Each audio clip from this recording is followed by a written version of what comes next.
Бүгін 2-июнда Бишкек мэриясы Борбор каладагы бир катар көчөлөр оңдолуп жаткандыгы тууралуу атайын пресс-тур өткөрдү. Пресс-турдун алкагында бир катар көчөлөр жаңыртылып, айрымдары оңдорулуп, айрым көчөлөрдөгү гараждар алынып, айрым турбалар жер алдын менен өткөрүлүп, бир катар жакшыртуу иштери жүргүзүлүптүр.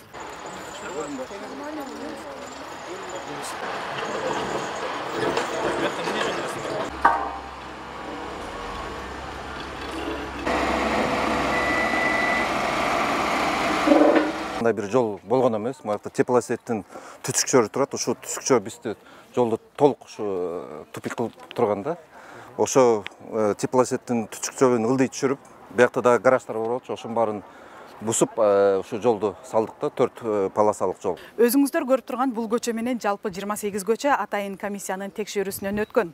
Эгерде айрым бир мүчүлүштүктөр кетип, жол куруудун сапаты начар болсо, куруучу компания герт башы менен жоопко тартылат. Спортта текшерет, андан тышкары Кытай мамлекетинин өзүнчө бир группа келген, алар текшерет. Андан тышкары техинспекция бар, техинспекция иштейт. Андан тышкары дагы бир муниципалдык лабораториясы бар.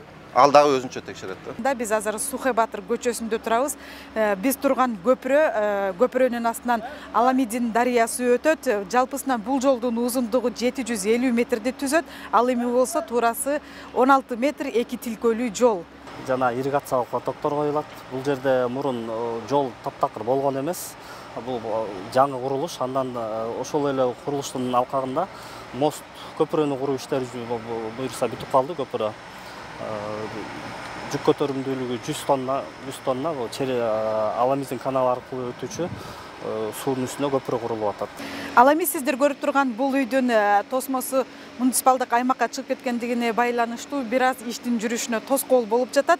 Анткени менен үй ээсинин кызыл китепчеси болгондугуна байланыштуу учурда сүйлөшүү иштери жүрүп жатыптыр.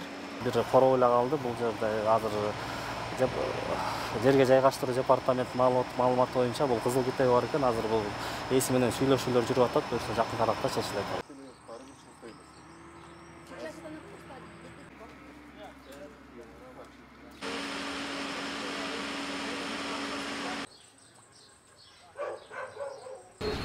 Негизи бул көчөдө 2019-жылы обследование жүргөн предварительно. Ошол негизинде мурунку проект боюнча жолду салабыз деген чечимдер чыккан экен.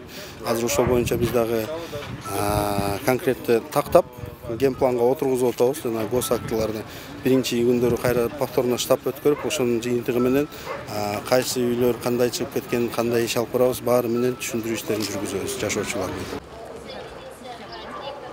Нет, не предусмотрено, потому что это муниципальная земля. Эч ким келип, эч ким эме кылган эмес, эч кандай түшүндүрүштөр жүргөн эмес.